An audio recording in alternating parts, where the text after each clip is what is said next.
So let me just welcome people before you start, just for people who are here for first time. This is the Asian Supervisor Network, and we meet once a month, the last Tuesday in the United States and the last Wednesday morning in Asia and Australia. And our goal is to bring visibility to coaching supervision in the region. Even though this is open to anybody who wants to participate and join, and today we have a few people from France. Welcome. You had to wake up pretty early to be here, so I want to acknowledge you for doing that. And it's nice to see that the community is growing. And some of the participants, like Michelle, have been here from the first session, 2-3 years almost since we started. And also Choo Khoo, who is going to be presenting today, she also has been an active member, so that is great. And everybody here is welcome to present. Other people who are here have presented in the past, Vajaya from India. I may miss somebody, but everybody is welcome to present, to do one of the sessions. So in the future, next year, you want to let me know, I can put you in the calendar. I'm getting ready for the calendar for 2022. Please let me know what is the topic you want to cover, and this is an opportunity to learn from each other. So here we're peers, we're all learning, and today we're very lucky to have Choo Khoo presenting, and maybe you want to tell a little bit more about you so people get to know you before we start. Yeah, thanks a lot, Damien. I've actually been very excited to be part of this community that Damien has, and I can see familiar faces and a lot of dedication for people, coming in early in the morning. So I'm an executive coach, ICF, PCC, and also I do mentor coaching for certification towards ACC. And then I took on the journey of coaching supervision, qualified from CSA, and that started me a beautiful journey of reflective practice. And I also went into team coaching under the GTCI because I do a lot of work with teams and a lot of work in innovation. So I see the power and the beauty of giving that space. So, and I come from a corporate world of 19 and a half years from an organizations like IBM, where everything is fast-paced and everything is a lot of complexity, and therefore staying above the water is something that you have to learn to think on the feet and stay cool and calm at the same time, and yet be close and passionate to the client and to what really matters. So staying close to what really matters is something I believe in. Thanks, Damien. Okay, we are okay to start? Yes, let's. Okay. Okay, so for today's topic, I would just like to get ourselves in a place where we are feeling very grounded. If we can just, I recognize people like Jeannie has just joined us. And it's very interesting that all of us are in different places, different communities, also in co-supervision and other communities. Is very interesting, the professional network that we're all in. Okay, so if I can just invite us to be in a place where we can be grounded and feeling a place of inquiry, no judgment. So if we can put our feet safely to the ground, feel and put your hands wherever you feel comfortable, and feel the back of the chair, and feel the earth's nature energy coming up, and as it flows in, as be comfortable to close your eyes if you like to, and feel the sense of generosity, calmness, creativity, and as we connect to each other in our service, in the serve to our greater community that we have in amongst us. So as we come back again, we just take 3 change breaths. Be comfortable and to breathe loudly out as you exhale.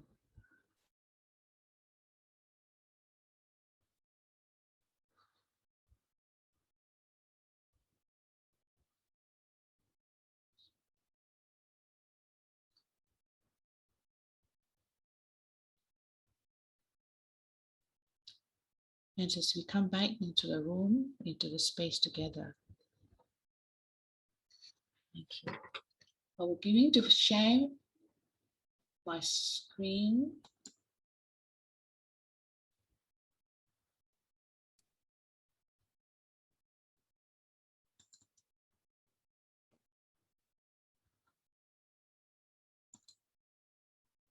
We can see it. Okay, you can see? We can see it. Okay. Maybe. Okay, great. Thank you. Thank you, Damon. So as the topic is systemic executive reflection in supervision, sorry you can hear the neighbor's dog howling, and he does that especially if it feels that it's going to rain. So he sometimes is my weather forecaster, but I don't think it's going to rain. It does look a bit dark, but he's making a little bit of sounds. So as we look into this topic, I also like to open up to everyone to just share what is coming up for them. And I'm only sharing what's my experience, what accounts for me, and what I see was coming out in the profession. By no means is exhaustive, and by no means I am an authority. We are all in a very much of a learning, and there are many experienced supervisors here I can see. So feel free to jump in and add your perspective. So as we look to here, I'm just putting an image for us to come into this journey and actually look and say, and let ourselves be free. And then we say, okay, let's let this flow of creativity and see the ecosystem in a bigger way. So that's just to get us into that feeling there. So if I move to here, I'll just start with a poem, and I read the poem. If I read the poem, I'll invite you or some of you to just share what's coming up for you, and you might come up with a certain words or phrase. I'll just like to invite you to share that. From some of you to share that. So I'll just read it and I'll just allow us to reflect. And we also use this you can also use this for reflective writing. So Lost by David Wagner. Stand still. The trees ahead and bushes beside you are not lost. Wherever you are is called here, and you must treat it as a powerful stranger. Must ask permission to know it and be known. The forest breathes. Listen. It answers. I made this place around you. If you leave it, you may come back again saying, here. No two trees are the same to the raven. No two branches are the same to the rowan. If what a tree or bush does is lost on you, you are surely lost. Stand still. The starred forest knows. You must let it find you. So as I stop share to allow us to see everyone, can I invite someone to just share what is coming for them as they hear that or they read that?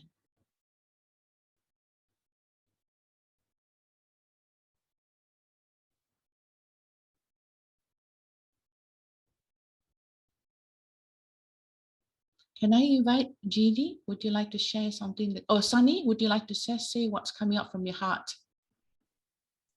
I really felt, especially with the last line, that we all have a sphere of influence, but there are influences that have its impact on us that we are not in control all the time. And sometimes we have to release to allow ourselves to experience the nature's influence on us rather than the other way. Yes, so beautiful. One more? Yes, I can share, Simju, and it's a beautiful poem, and again, combined with your imagery, I just felt really drawn to the words and the imagery, and so what it brought up for me was connection, the connection with nature, the connection with all things living, and appreciating that nothing does stand still, but yet to be still, to hear what is around us and to hear the strength, the beauty of what is here for us. I think most of us, not all of us, but most of us tend not to pay attention to what is here, what is drawing us here. So I think it was a beautiful call to do that. So thank you for sharing. Thank you. And as Gauri also says, stand still. The forest knows where you are. This line pulls me in. Thank you.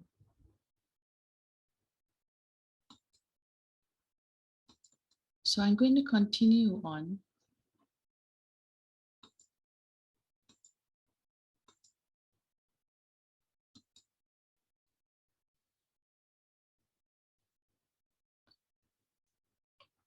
And as we go into reflective moments, and as we talk about the space, how do we provide, and how do our supervisees who are coaches also provide a creative space? So I'd like to invite ourselves to come into the safe creative space, which you've already done, as reflective practitioners with invitation of welcome inquiry without judgment. This is what I came to myself as I reflected on this and as I work and engage with our clients. And our clients for me could be coaches, could be leaders, could be people who are top talent. So I just share that what happens when we see everything as a nail? What happens when our supervisee sees everything as a nail? And I'll invite you to share how that may relate for you. A coach may come in and say, oh, I've got a problem. I need to help this client. And she's coming in with a mindset of problem solving or solutioning. What is this mindset that the coach is coming in with? What might be dynamics? And as you see the two looking at each other, the two creatures, are they in opposite directions? Are there tensions? Or are there diverse perspectives? What ego or values might happening in the dynamics between the different parties in the system? How can we invite ourselves to look at perspectives and not feel threatened by coming out of the comfort zone? And as I move to the next one. So why are we looking at this?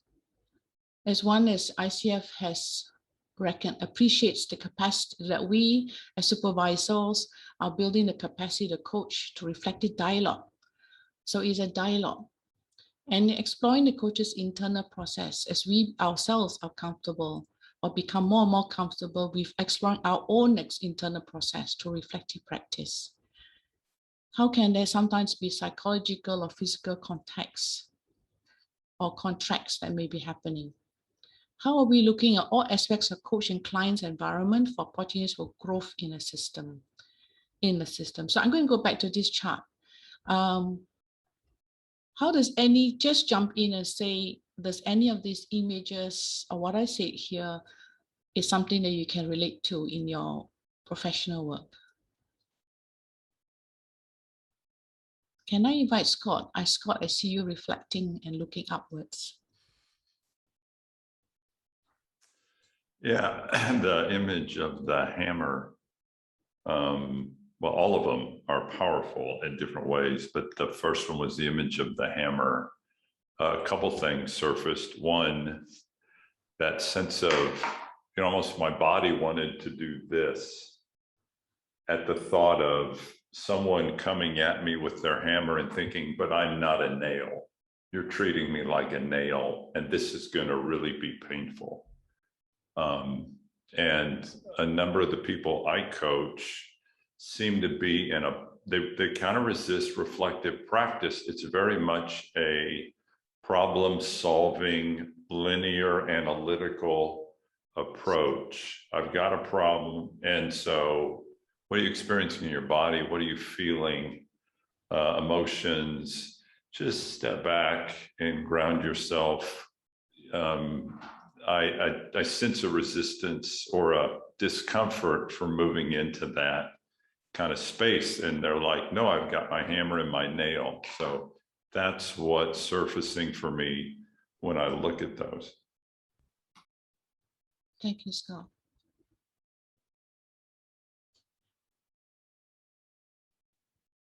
What about the tools? I can't quite remember what these two creatures are. I took it up and I got so inspired by it, and because it brought me so many perspectives. So, Monica, I see you smiling. Would you say something you want to say about it? You're on mute, Monica. I really like that particular image. And I think in supervision, it's so important that we keep our minds open, actually, completely and unbiased, really, because and try and help people have different perspectives. I think that really shows that. And is it different, or are they not getting on, or what is it? And really being curious about what could be happening. I actually love the other image too, the perspectives ecosystem image. I think it's, you know, it takes such a big, as a supervisor, I think it is like a supervisor, you know, you're sitting kind of above it in a way, looking at trying to help people get that same vision. And I think that really represents it really well. It's a real systemic vision. Yeah. So I like them. I like them very much. And I'm very scared of that nail one. I don't like it. It makes me feel scared. Yeah, it came to me because I could see one particular supervisor who came in with that. So I felt that something I want to bring up, and I was curious how that would play out for yourselves. Thank you so much. I'm going to go on. So this is what I took some time ago, and that picture of the mirror was something I actually took. The traffic was not good, so it was quite slow, and I could even take a picture. It's from my my Honda car mirror, and I was just taking it on impulse. And as I looked deeper, I could see, what am I seeing? And I'm seeing beyond the mirror, I'm seeing the cloud. And I actually spotted only yesterday that there could be a person standing on the bridge. It's a bit small for each of you to see, but I spotted someone possibly standing there. And the trees just remind me of some of the trees which I walked in many years ago in LA when I just walked through the streets. But in a tropical climate, we have lots of beautiful trees like that, also like palm type of trees. So that mirror is something that I reflect with, I use as a reflective means. And I'm drawn to nature. And I found that when I went into supervision, I found the looking things from a sense of awe. And my sense of connecting to nature was something I felt in love again. And musicality or something, my supervisor, Elaine Patterson, says, go and connect to what you are becoming. So as I find this one, I will this is what I drew up, again, by no means maybe exhaustive or absolutely correct, because that's my assessment of what it is. So as we look at what does our supervisees bring in, what do we provide as a space in the middle? How are we providing a safe space? What is our intention? And in the group's space, I can always see sometimes so much generosity in other coaches in a group supervision, giving in so much generosity and raising the consciousness. And what does it take for the supervisee to come in? And what does it take for the supervisee who's a coach actually out there before he comes in? How is he being as he is becoming, he's preparing to come in? He has to have this mindfulness, the courage. And as we model it, how does our supervisee feel comfortable that they can come in with courage, that they can be mindful?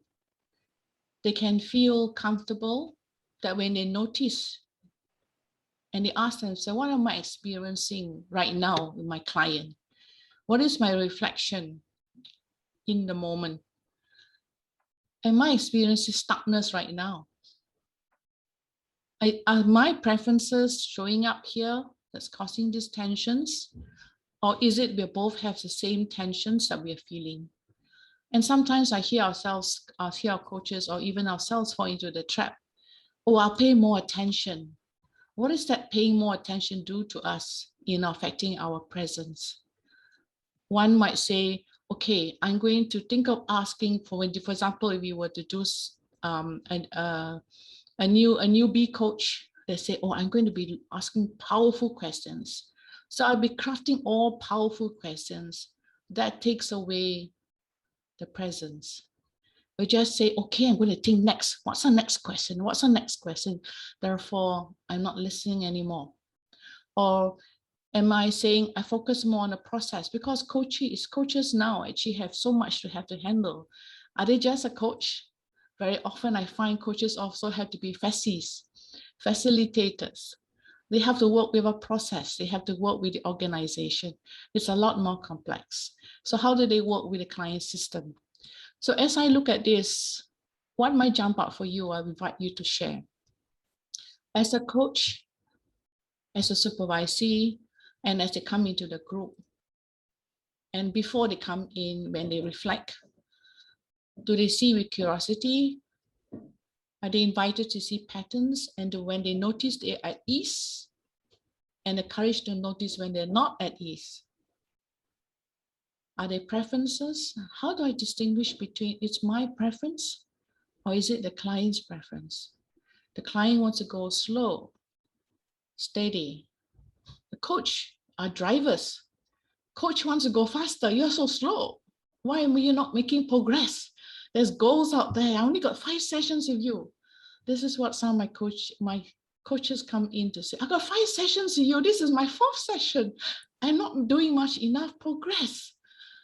How do I do a feedback? How do I show outcome? How do I show results? What kind of pressures am I feeling right now as a coach? So how do we support them as they come in generative dialogue and as they adapt? What shifts happen when they come into supervision so that they can feel empowered?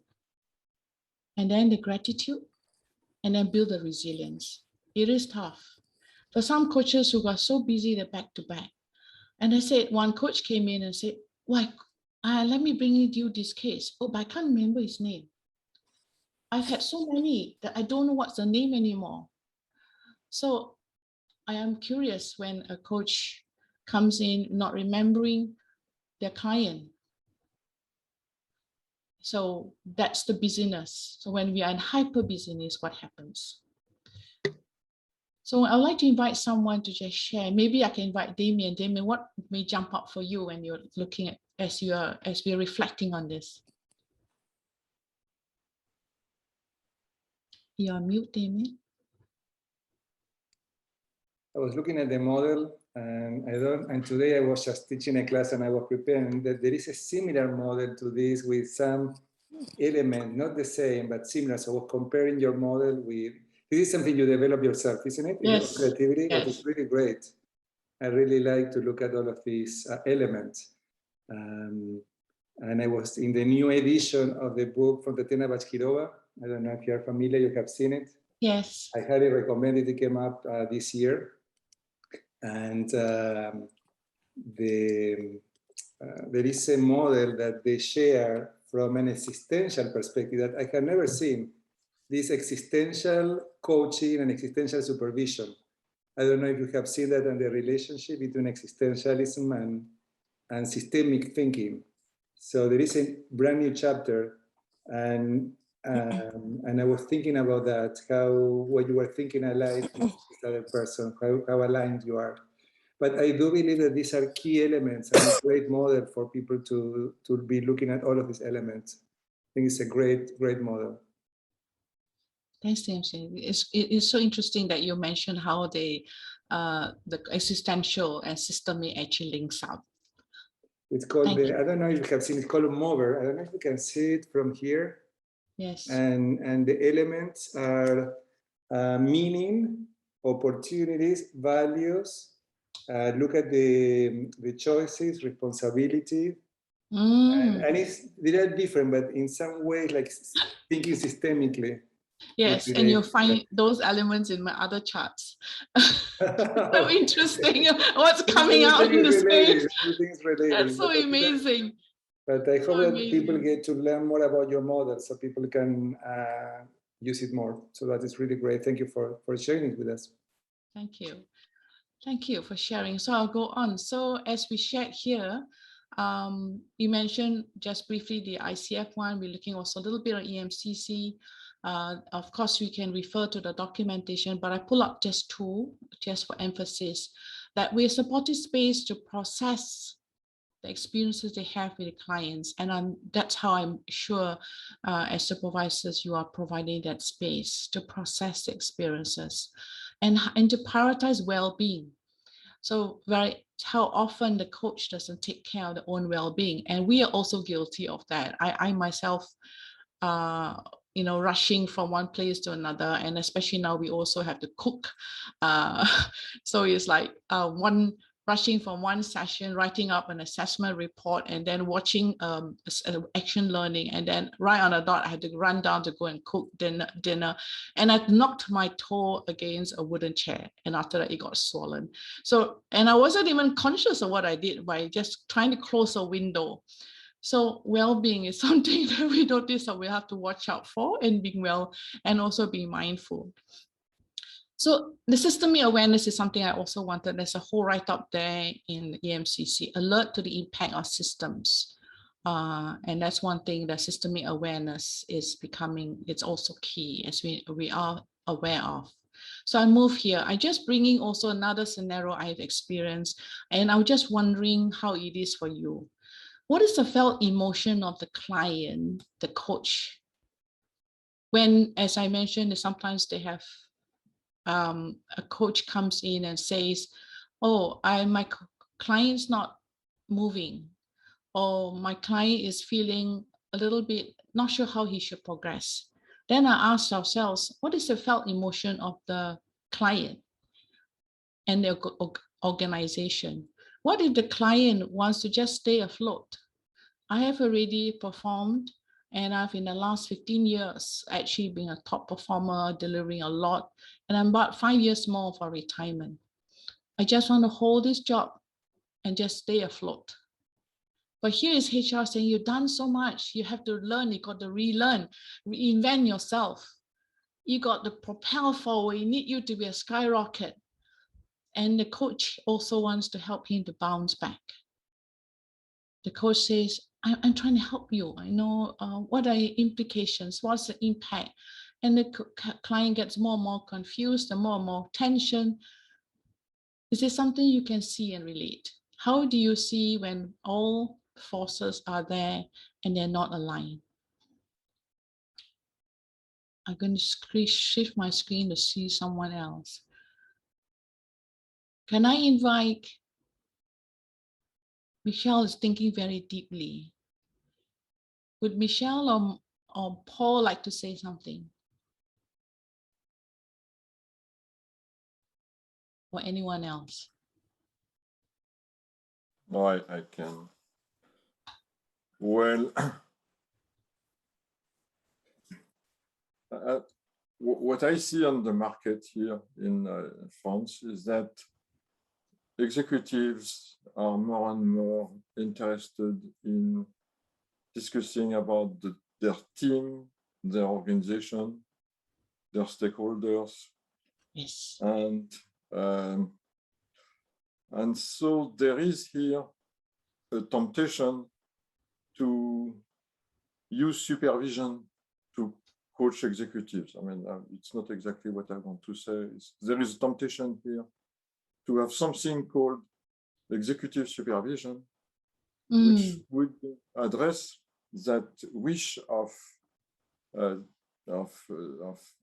have a reflection on the system rather than on the executive themselves or their relationship. Yeah.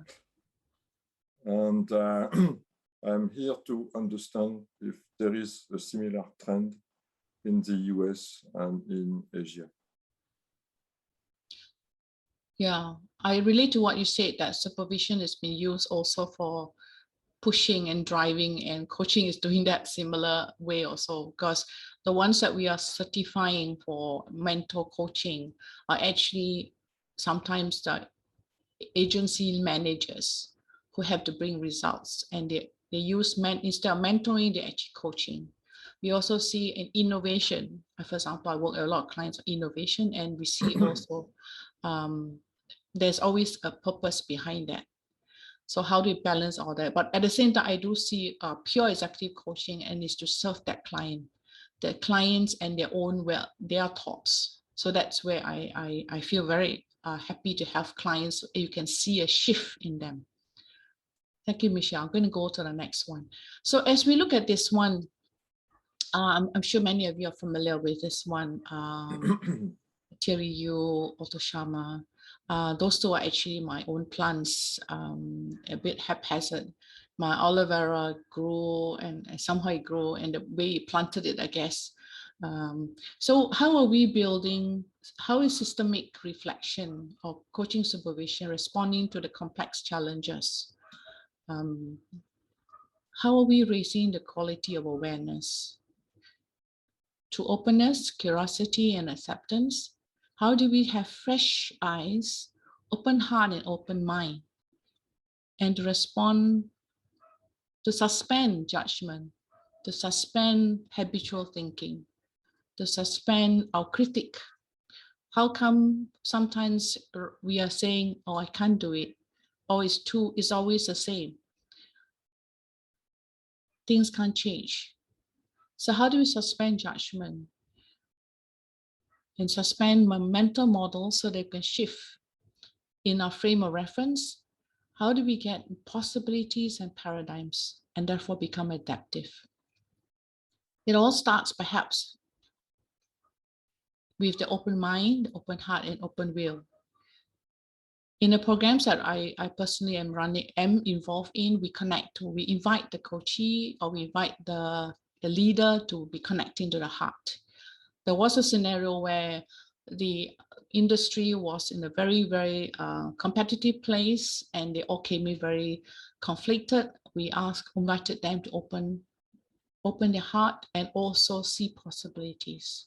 But it took a time for them to connect to their emotions and actually articulate the emotions.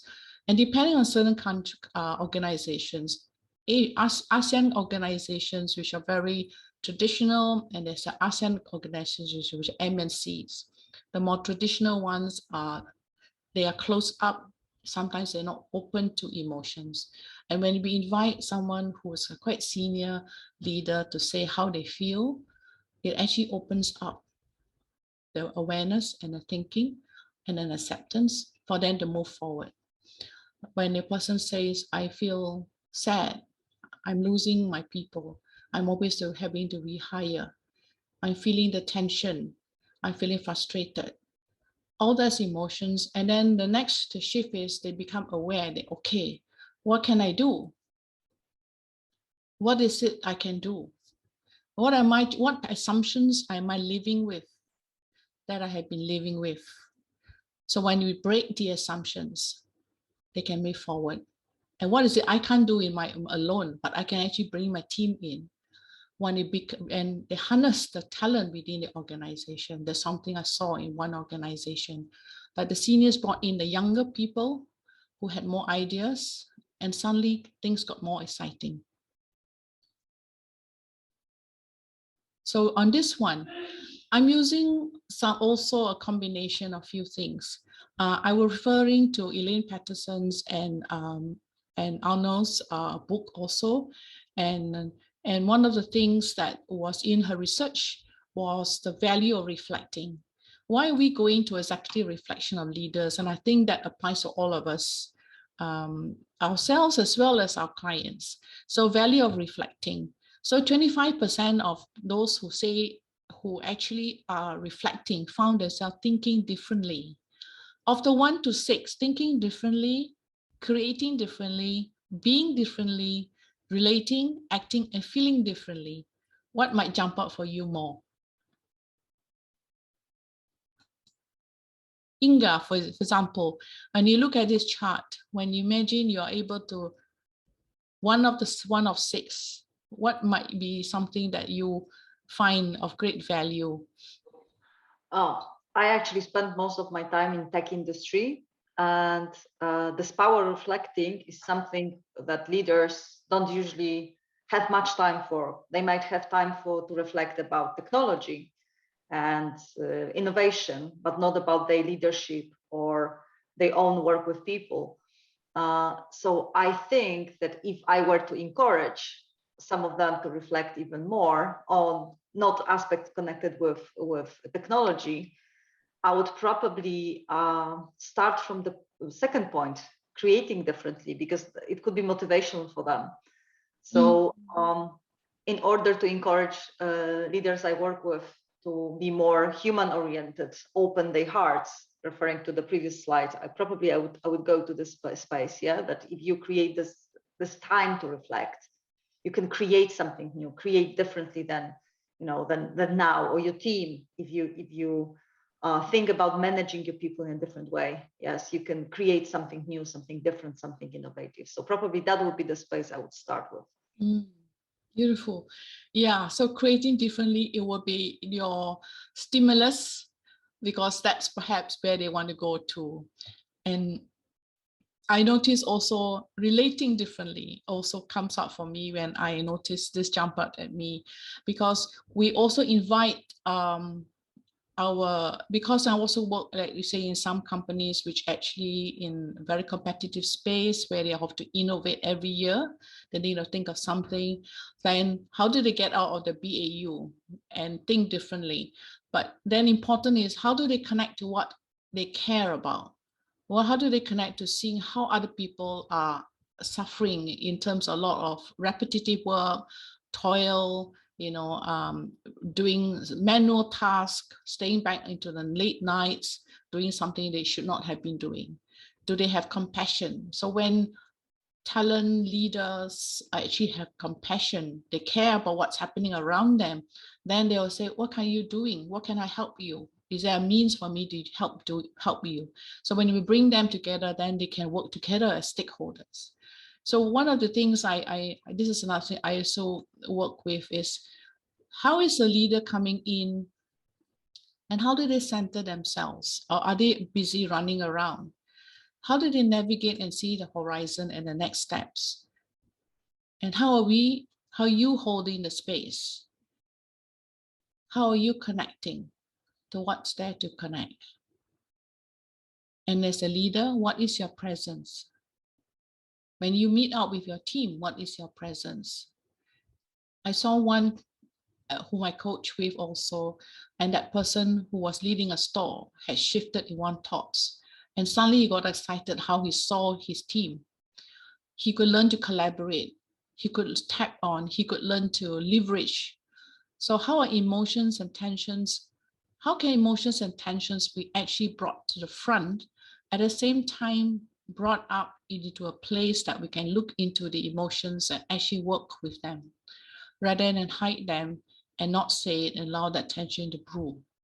How are we seeing the perspectives of our stakeholders?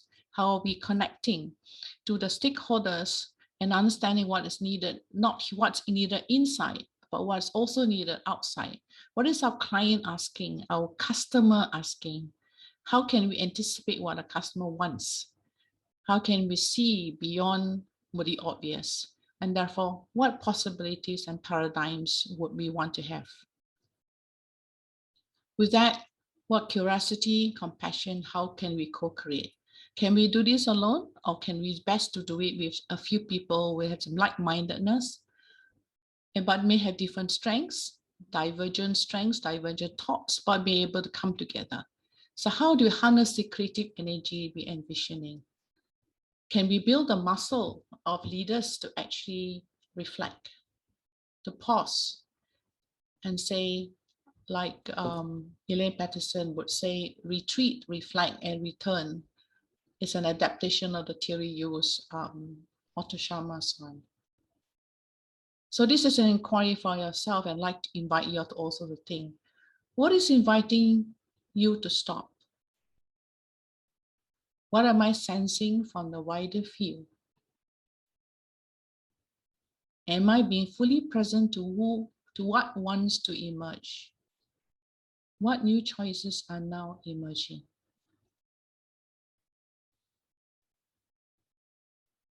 And anybody just pick one of the questions that jumps out at you and just say, what's coming up for you?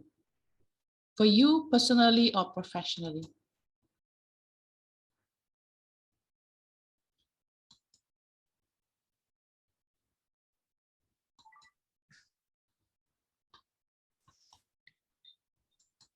May I?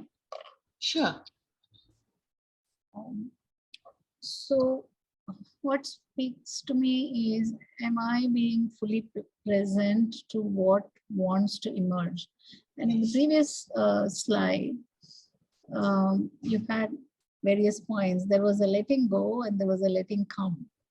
And I kept stopping at that letting come, because we talk about letting go a lot.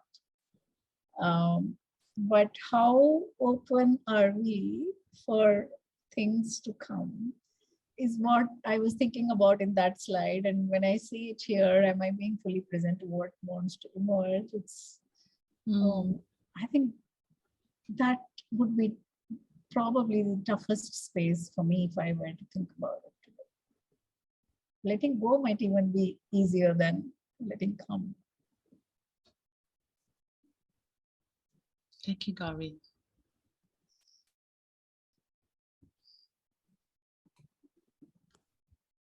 Yes, Antoine.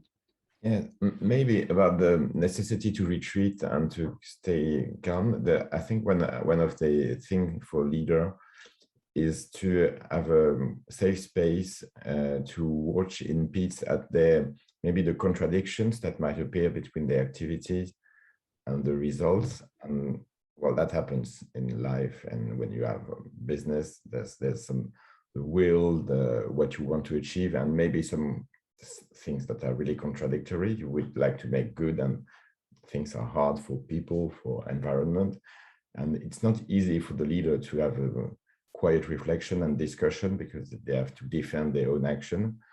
And if they have a space where they can say, okay, at some point I have some contradiction, and at the moment they are not like very settled, but still I can discuss and have a reflection on that and maybe change around this. That's what comes to me. Yeah, you're so amazing what you just say also in terms of having the space. So how do we also craft out that space? Some programs, they are programs that actually craft out the space where you invite them to actually be there. But some are not in any program, and therefore the leader has to craft out their own space. Or even in their own meetings, how do they run their meetings differently? How do they show up differently? So in the coming into the session, how does a coach or a leader who comes into a coaching or supervision session comes out feeling empowered and energized, so they can go out there and show themselves differently and craft out that space for their team? They craft for themselves and for their team. So that's the invitation I'm also asking, to say that this is what you are now empowered to do, being the leader. So recognizing they are empowered, that they can do this differently. Any other that comes up for this sentence, and I'll go on. Okay, I'll just move on then. For this one here, reflecting systematically, I reference to a book from Hayes. And we're all familiar with the 7I model. There's also the 10I, which includes much more extension to the client system. But for today's, I just chose 10I. It's also related to team coaching. So in what we're seeing is like, in terms of, I think we're talking just now about interventions. How does a coach see their clients? Like what Scott says, what kind of interventions sometimes the coach also. So what is the coaching relationship and the supervisory relationship and the parallel process? So what I look out here is I'm more focusing mostly on the dynamics and the interactions and not the context. So if I look at psychological, for example, I'll just pick a few, and you pick up one that may jump at you, and I'm going to invite Zoe afterwards, so I'll give you a bit of a warning so you can think of something that jumps out at you. What might we not be saying? Sometimes we not say it because, we might feel that, we're afraid it might hurt the coach or the coachee. We just hold back. What might we be colluding? And I feel also also caught in that. Sometimes we collude when the client says, oh no, I'm victimized, my boss is not listening to me, I want to get this promotion, the promotion process is not happening, and we say, okay, go and talk to your boss. So you find, are we colluding? And I found myself falling into that trap, and I had to pull myself back and say, okay, come back, be a coach. How have we been colluding as a supervisor or as a coach? How does it feel when I put myself into the client's shoes? I'm going to pause here so Zoe can share. So my dog was howling just now. He's right. His weather forecaster, it started to rain, even though it's at 11:45. He's so trustworthy and so reliable. Yeah, that answers amazing. the fourth. Yeah, that answers the fourth question. His intuition is telling us that it's going to rain. Yes, the dog's instincts are amazing. Yes, go ahead. So Zoe, you were saying the fourth question is appealing to you. Yes, you want to say more? No, I'm just saying your dog, the dog just reminds us that his intuition is telling us that it's going to rain. Yes. Just joking. And No, right. yes. I think the first question really resonated with me because so I'm just starting the supervision program with Damien. So this is now the 4th week. So I noticed that there are a lot of things that I typically don't say in the coaching session. For example, when I feel bored, or when I feel that I'm not able to concentrate with whatever the client is saying. So at that time I feel like, oh, maybe I'm not doing a good job as a coach. So I just forced myself to come back and to pay attention and to listen to him more more closely. But now when I start to reflect, and maybe these are some of the things that could be explored or could be said and to discuss in the sessions. Maybe these are great resources for us to look at. Like maybe my boredom is something that the client feels as well, or it could provoke some of his responses.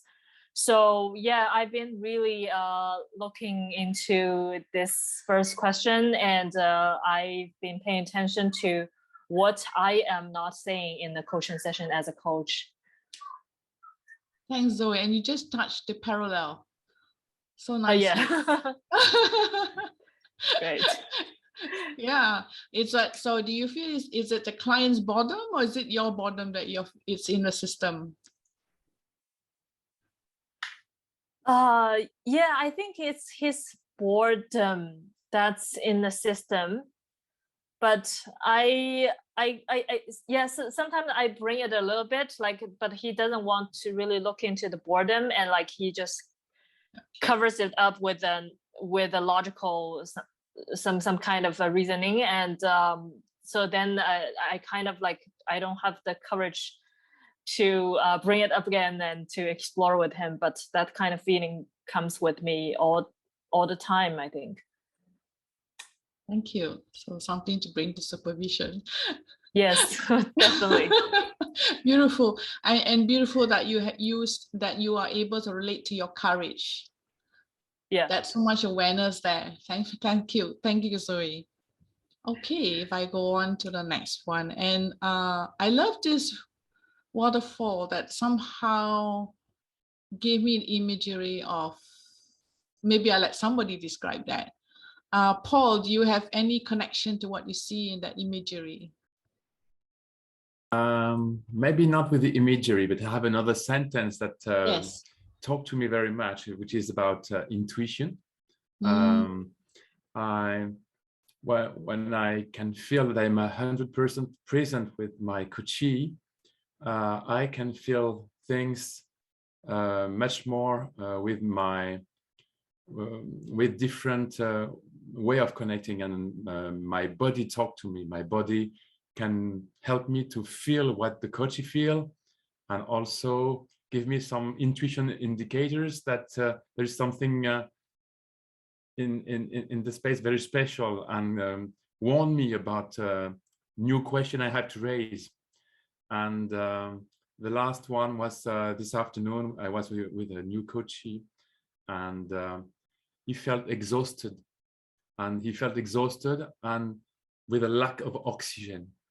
And I said to him, oh, you know, sometimes just to get more energy in our relation, as you can do also with your team or with your client and so on, we can do the supervision outside and being connected to the nature so that we can have oxygen. Yes. And that we could better in our relationship in order to have reflect. And also you may also propose it to the people you are accompanying in their growth.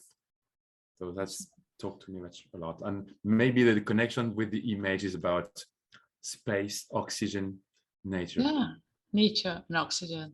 Thank you so much, Paul. Yeah, you uses our own senses as self as instrument. Fantastic. Thank you. I'm going on to the next few charts because of time.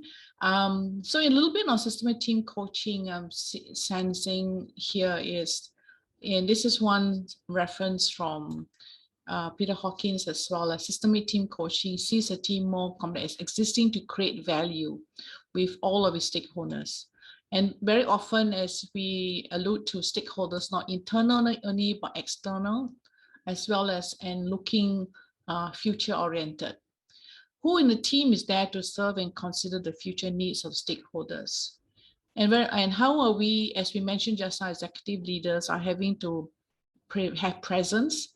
How are team coaches or how are team leaders also enabling psychological safety? Psychology safety is now the buzzword. A lot have been said about psychology safety. And how are we truly providing psychological safety? Can our, even like what Zoe said, can I have the courage to say what I have to say? Can we model that? Can our teams also feel comfortable to say what they have to say and not feel that they'll be shot down? How are we perceiving the stakeholders? And how is one conflict felt could be in the larger system? So a lot of things there is actually to think about in terms of systemic team coaching. When is it really a team? When we actually have, let's say someone coming in and they say, oh, I got a team, and all of them have the individual KPIs. Are they a team? Do they have a shared purpose? And right now in the virtual setup, when they can't get to the store, they can't open retail outlets, they have to share and support each other. So I'm moving on to the last, okay, that's it. Last chart. So this is the last chart I'm saying. So I just want to ask, anything stands out for you for this chart?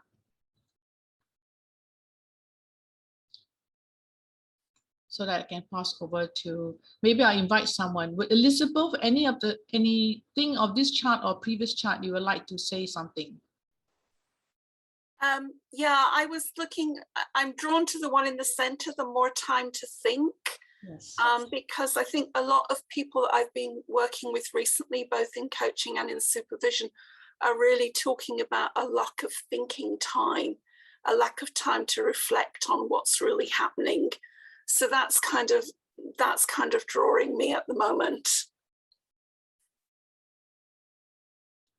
Thanks, Nancy. Thanks, Elizabeth. Sorry, I mentioned Nancy Klein because no more time to think is also from Nancy Klein. I think you're all familiar with that. Can I also ask Grace, would you like to share anything? Thank you for inviting me. I just tapping that I have to go now. I have another meeting. So just you. Sure. Okay, thanks for telling us that. Okay, so I will close here. Can I say something about this briefly? Oh yes, sure, Damien. The dimension of diversity is a dimension that recently working with Lily Cito, unfortunately she's not here with us today, but we have been doing a lot of thinking about that and putting that as a priority in the thinking when we're thinking systemically and we're looking at all of these elements. And even in the training supervisors, like in the past, I have, and San is here because San is helping, supporting me with training supervisors on diversity issues. And we have that at the end, and now we're moving into the beginning, because this is like, we want to have it as a priority in terms of thinking. So we were thinking about systemically the diversity element have maybe, this is our perspective, should have more weight. And should be, and I think we all should be, not, I don't know if should, but I think it's more effective having that as a priority when you're weighting all of these elements. Or more time to think. These are the 10, there are 10 variables from more time to think that Nancy Clay came up with. And this one of diversity, I think we are one of have it as one of the priority ones. Damian, is it okay if I add something to this element of diversity? Yes. I had a conversation with my client today. She's Belgian, white woman living in Canada. And we had this conversation about diversity because her organization, a big global organization, spends a lot of money on diversity. But she noticed, and I actually can relate to that as well, white Polish woman living abroad, that very often when people say diversity, they think about minorities that are visibly different. And very often they forget about, like, every nationality has this diverse, I would say, element. So there is a lot of work to be done here if we think about Hofstadter studies around diversity as well. And I think that these two elements of this diagram, more time to think and diversity, are probably the most habitual for us. Like, we have habitual approach to reflection time in organizations, and as well the most habitual approach to diversity. Yes, like we don't question it so much nowadays. Yes, so that's what came to me today, that sometimes we don't even notice diversity because it is hidden. It's not the face of value, I would say. Thank you so much, Inga. Okay, so I just put, I will be sending this is just my last slide. Okay, so I'm going to hand over back to Damien, and I'll just stop share. Before I hand over, I would like to thank everyone. I say appreciate so much for this space together, that everyone has actually gone in and participated and just share what's coming up for yourself. Really, really, it's a beautiful space. Thank you so much. Thank you very much. Let's recognize Cynthia, if you want to write something in the chat room. You want to write a brief message for her, that would be great. Next month, I am going to be doing a session. I'm going to be facilitating. This is a session that I did for the America Coaching Supervisors Network this month on compassion fatigue. So we are going to be having a session. It's going to be a workshop. So I'm going to lecture only for 10 minutes. And then we are all going to be working together, sharing how are we managing the emotional challenges of dealing with COVID-19 and the consequences.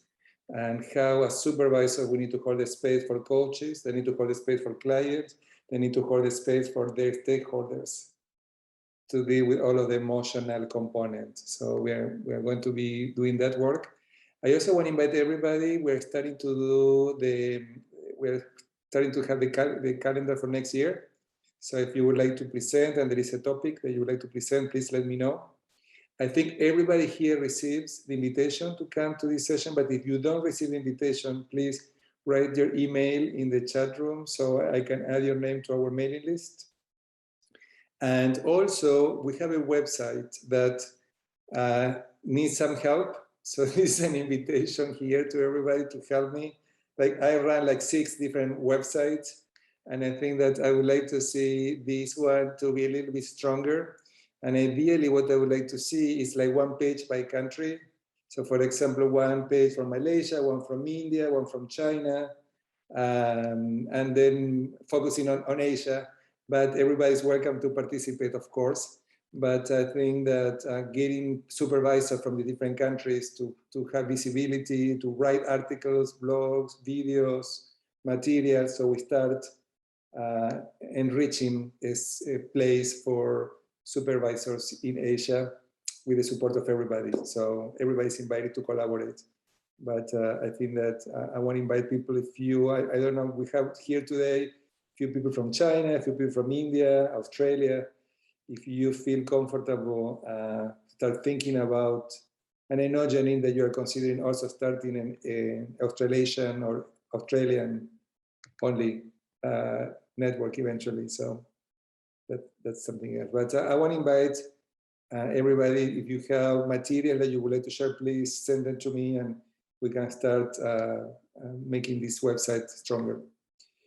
And with that, I want to thank everyone for being here today and look forward to seeing you in the future. We also had yesterday a session on research, element of research. Michelle was there. I don't know if somebody else, we had so many meetings going on that I don't know if anybody else was there yesterday too, but I remember Michelle was there, and I'm going to share with you the recording.